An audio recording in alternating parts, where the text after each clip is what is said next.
What's up, everyone? Welcome back to another review, and this time I'm going to do a makeover of Spider-Man from 2002, directed by Sam Raimi, written by David Coop. Okay, so I had originally reviewed Spider-Man 2002 a while back, and I'm not really satisfied with those reviews. I'm not really satisfied with the reviews I did for the Raimi trilogy and for the Mark Webb movies. So for the next couple of vids, I'm going to be doing redos of the Holy Spider-Man trilogy and the two Mark Webb movies, and pretty much give my definitive thoughts on all five of the original live-action Spider-Man movies. So without any further ado, let's get started with the one that started them all, the 2002 Spider-Man movie.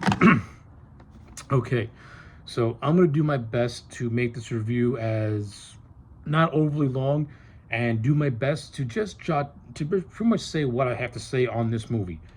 When all is said and done, the 2002 Spider-Man movie is still a hell of a lot of fun. This is still a good movie. This is still a movie that holds up. 22 years later, this movie is still a lot of fun. And this is what a superhero movie should be like. A fun movie that tells a very simple story. Now, is this movie perfect? No, it's not. Does it have a lot of flaws? Yes, it does. Are there things I would have done differently? Absolutely. Would I have done things to change the story? Not really, but I would have done things to make certain things more interesting and to pretty much make the movie feel like there's more stakes to it, and to give Spider-Man something more to fight for. Because I think in this movie, Sam Raimi and David Coop, they did a lot of condensing, especially when it comes to the Green Goblin and his overall plot and his correlation with Spider-Man. It feels very condensed and not really fully thought out. And it feels like a lot of the Green Goblin stuff was rushed in the beginning, and then once you get to the second half, this movie kind of tries a little too hard to give Spider-Man a reason to go after the Green Goblin in a lot of ways. So I'm going to do my best to address how I feel about that and what I would have done a little bit differently, and just overall give my thoughts on this movie in general. So without any further ado, let's get started with the pros. Right off the bat, this movie's strongest point is the cast. This is a greatly casted movie. Tobey Maguire as Peter Parker / Spider-Man. What can you say about Tobey Maguire? He embodies that classic version of Spider-Man, like the Stan Lee version of Spider-Man from the 1960s. Now, I understand Tobey Maguire is not everyone's cup of tea when it comes to playing Peter Parker, but to me, he encompasses that old school value of Peter Parker.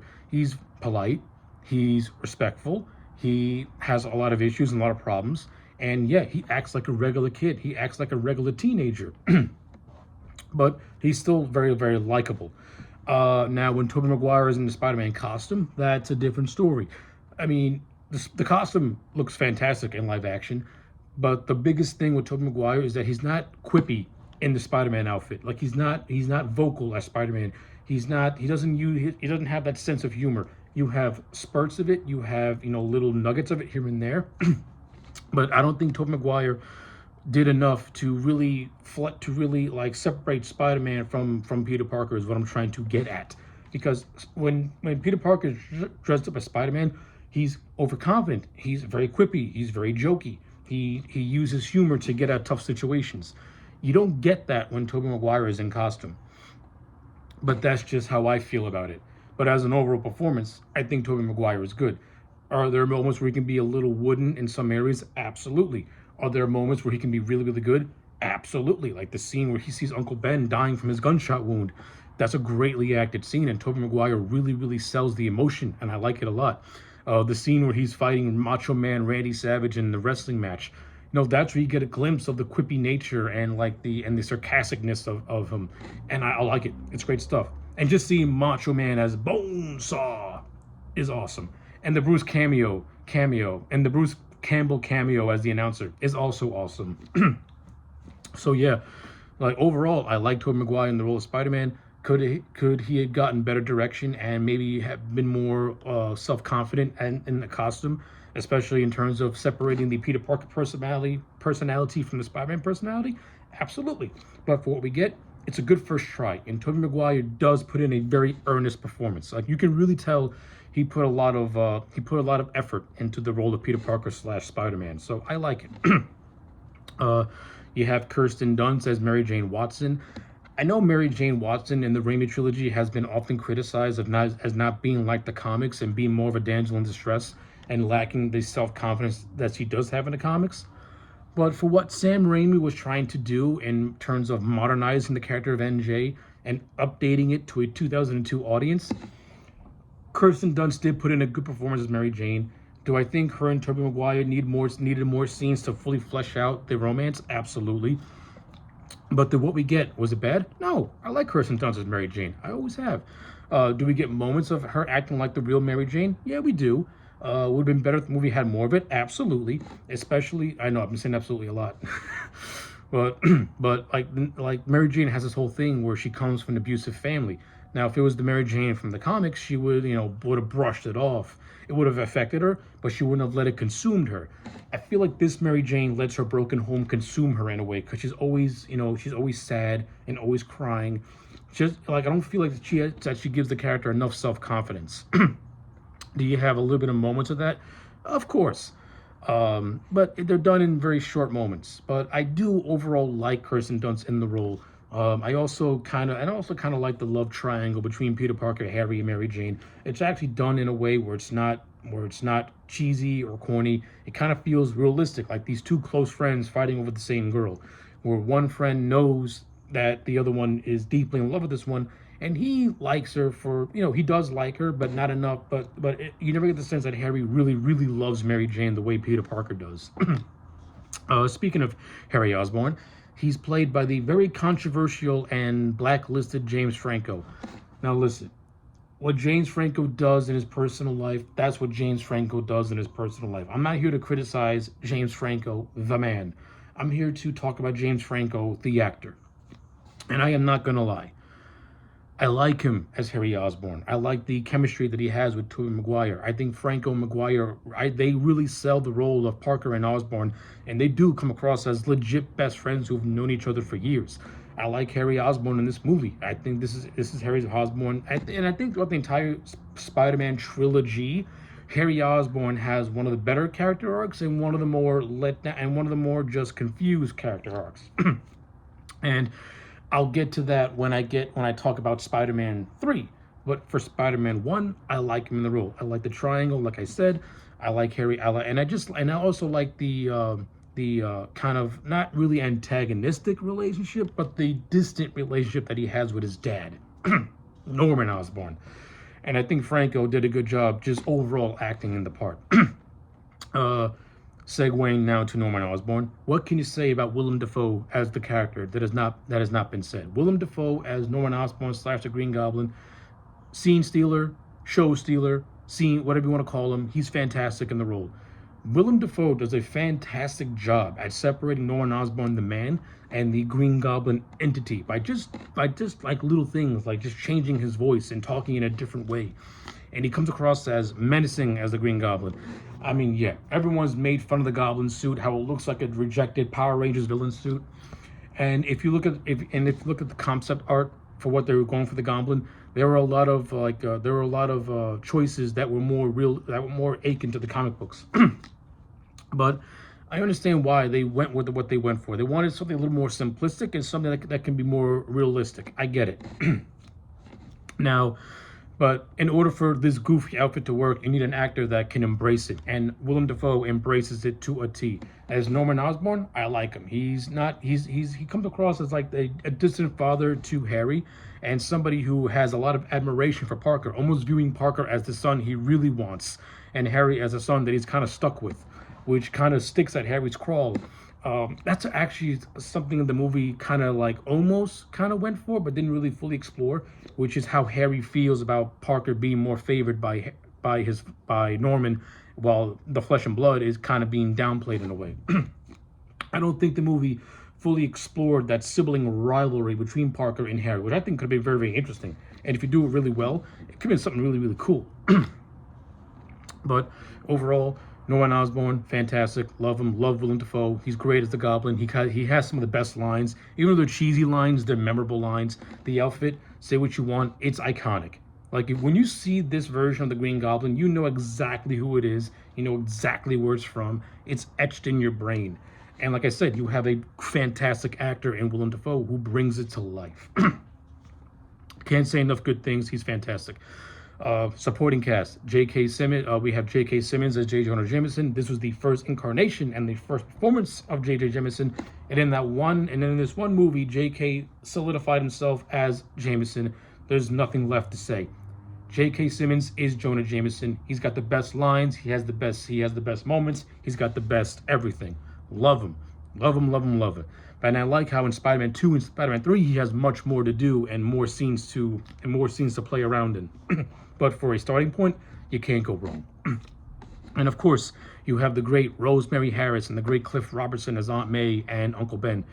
And what can you say about these two that haven't been said? Rosemary Harris, phenomenal actress. She's great as Aunt May. She has that warmth and loving nature to her.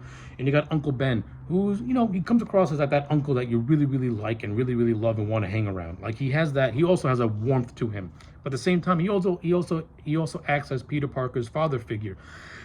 And in that scene where Parker kind of berates him, and then when Parker sees his uncle dead, you can see that Parker, even though Parker got upset, he still had a lot of love and a lot of admiration and respect for his uncle, and he did view him as a father.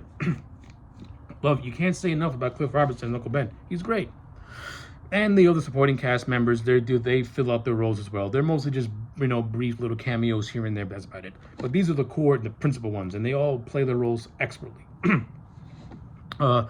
In terms of this movie's production value, good stuff. For 2002 standards, Sam Raimi, it's Sam Raimi. Sam Raimi is a visual genius. He's fantastic. He is great. I love Sam Raimi. He's the only one that could have made this movie work by bringing his own visual flair. And yeah, this movie is still a marvel to look at, no pun intended, from a visual standpoint. Now, the CGI is dated. Again, this movie did come out 22 years ago, so what do you expect? But Sam Raimi was smart to mix the practical with the CGI, and that's what makes this movie still hold up in a lot of areas. Like the scene where Parker is first learning his spider senses and learning his that he has these unique powers. Sam Raimi directs in a way that's visually unique, like when Peter first has his spider senses. It's done in a very cool slow motion way. And when he's climbing the wall for the first time, you really get that sense of wonderment and that sense of mystery. And you feel like a kid who's got these powers by projecting yourself onto Tobey Maguire. Like you feel yourself climbing those walls like Tobey Maguire is. And only someone like Sam Raimi could make that could make you feel those emotions and make you feel like that. And that just goes to the fact that Sam Raimi just has a lot of love and admiration for the Spider-Man character. I mean, let's not forget, this is the same guy who had a Spider-Man mural painted on his wall when he was a child. Like this man loves the character of Spider-Man. He understands the character of Spider-Man. And you see that with this movie. And it's fantastic. It's good stuff. I love it a lot. Now, in terms of how Sam Raimi handles Spider-Man, the character, like I said, I would have liked to have Tobey Maguire be more quippy in the role, but he's not. But in the quips we do get, they're fun and they're cheesy, just like Spider-Man does. So you can't really complain. Now, in terms of the organic webbing, I know the organic webbing was kind of sort of controversial when it was first done, this movie was released, but it doesn't really bother me. I mean, I would prefer Peter Parker to design his own webs to really fully explore just how smart he really is. But the organic webbing, it doesn't bother me. It doesn't take away nor add anything. It's just whatever. It's just there. Like, there's other things that are more important in this movie to criticize than the organic webbing. That was actually a James Cameron idea, since James Cameron was initially supposed to do this movie, but by one way or another, it just didn't come about. But David Coop took the whole notion of organic webbing from the Cameron script. So that was actually pretty cool. Like a James Cameron idea is in a superhero Spider-Man movie. So that's pretty cool. In terms of this movie's action, brilliant. I wouldn't say brilliant, but it's a lot of fun. You got some really cool action sequences, like when Tobey Maguire first dons a Spider-Man costume, you see a montage of him just saving people and stopping villains and stopping some bad guys. That's a lot of fun. These scenes with the Green Goblin are done in a way that are done in a way akin to a horror movie in a way. Though we get more of that with Spider-Man 2 with Doc Ock. But you do get some of that in this movie as well. And like I said, Willem Dafoe does a good job at projecting that villainy that the Goblin possesses. So that was good stuff. The action sequences are a lot of fun. The sadistic choice that we see at the end and the climax of the movie, that was really well done, very tensely directed. The scene with the burning apartment complex, that was the burning apartment complex was another fun scene with that cheesy line, "You're the one who's out, Gobby, out of your mind." Like, this movie is filled with golden cheesy lines that, yeah, they're very comic booky, but they're very quotable and they're very memorable. And it just adds that charm to this movie this movie, that's what this movie had. This movie has a lot of charm. You could tell a lot of heart was put into it. You could tell a lot of thought was put into it. Not only with the acting and the way the characters are written, but with the action sequences and the way Sam Raimi just, constructed this movie from the beginning to its end. Now, there's nothing really outside this movie aside from Spider-Man's origin story, and this is where I'm going to go into the negative zone a little bit. But before I do that, I want to talk about the death of the Green Goblin. That whole scene was fantastic, and they did and it was the perfect choice to put no music behind it because it made it feel more raw, it made it feel more intense, and I liked it. I loved it, especially when the Norman Osborn personality tries to take a hold of him, but it's just a facade. Good stuff. And him being killed by his own glider, great stuff. Like, I enjoyed it a hell of a lot. And of course, this is what leads Harry Osborn to have his hatred towards Spider-Man, which gets culminated in the third movie. So that was handled very, very well. So now let's go into the negatives. Now, this movie is not perfect. Number one, I think it's extraordinarily cheesy and hokey that both Parker and Norman more or less get their powers within the same day. That was corny. Let's be real, that was corny. I do like the whole subplot of Norman, more of Norman in danger of losing everything that he's built. That was a nice little subplot. But I wasn't really all that thrilled of him rushing to get the Goblin Serum. I think this movie would have worked better if Norman would have pretty much took inspiration from Spider-Man to want to experiment on himself. Like, he sees Spider-Man, he sees how this unique creature, and he wants to be something like that. He wants to be that, which is what his Goblin Serum really does. It pretty much makes him superhuman. But I think it would have worked better if Norman got the inspiration from seeing Spider-Man for the first time to want to experiment on himself. And then you have the whole scene play out where he takes the serum, it goes wrong, he kills Dr. Strom, and then you just go from there. Another negative gripe. So basically, the Green Goblin's whole MO is that he's out to get the people who have wronged Norman Osborn. And this culminates at this scene in the World's Fair where he takes out the two board members that voted against Norman. Now, once the Goblin kills these two guys, he really doesn't have anything left to do except be a menace to Spider-Man. And his whole reasoning is, join me, Spider-Man. We could be two dudes just doing evil stuff. Like, the Goblin's reasoning for wanting to have Spider-Man join him is not really fully formed, not really fully fleshed out. It's kind of just like there. Now, I think it would be more interesting if Goblin throughout the movie was picking off the people that have wronged Norman, and Spider-Man fails time after time to stop him.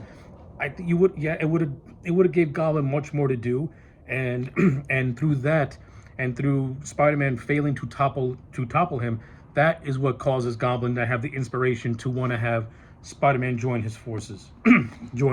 Like, he sees the potential in Spider-Man, but now he wants to use that potential for his own nefarious means. I think that would have been a much cooler direction to go in, instead of what the movie ultimately did, which was just kind of half-baked and just kind of there, and just there to move the movie along to the climax. That's basically it. That's basically it when it comes to the Goblin. Everything about it, everything else, I like it. Like the scene where he terrorizes Aunt May, awesome scene. I love it. Great stuff. When she's doing that little prayer for Uncle Ben, and then the Goblin just bursts through the house and scares her shitless. Good stuff. That's that horror element coming out of. That's that horror element, and the way Raimi shoots the Goblin mostly in shadow, and you see those bright yellow eyes just within the shadow, with the green being fade a little bit. Awesome visual. I love it. I also love some of the visual callbacks to other Sam Raimi works, like when Peter Parker Like when the spider DNA is first attaching itself to Peter Parker's DNA, you get a nice little visual callback to Darkman, to Darkman, which if you haven't seen Darkman, watch it. It's a great movie. I love Darkman. So good, so damn good. A Sam Raimi classic. Let's see what else. I think that's really all I have to say for the negatives. Like they're like, yeah. Like, and I think if you fix those negatives, this movie would have been much more better in terms of its pacing. It would have had a much better flow to it instead of just condensing everything. But again, you do get some good moments. Like the whole Thanksgiving scene is brilliantly done, very intense, especially when Norman sees the cut on Parker's arm and he puts two and two together that Spider-Man and Parker are one of the same. Brilliant. And that's what actually leads to him terrorizing Aunt May. Good stuff. Yeah, that's basically all I have to say about the 2002 Spider-Man movie. Once all said and done, this movie is a classic. It still holds up, still a lot of fun. A solid 8 out of 10 for the 2002 Spider-Man movie. Can't say enough good things about it. So yeah, those are my thoughts on the Sam Raimi 2002 Spider-Man movie. Let me know your thoughts in the comment sections down below. Like the video and subscribe, and I'll check you back next time for more.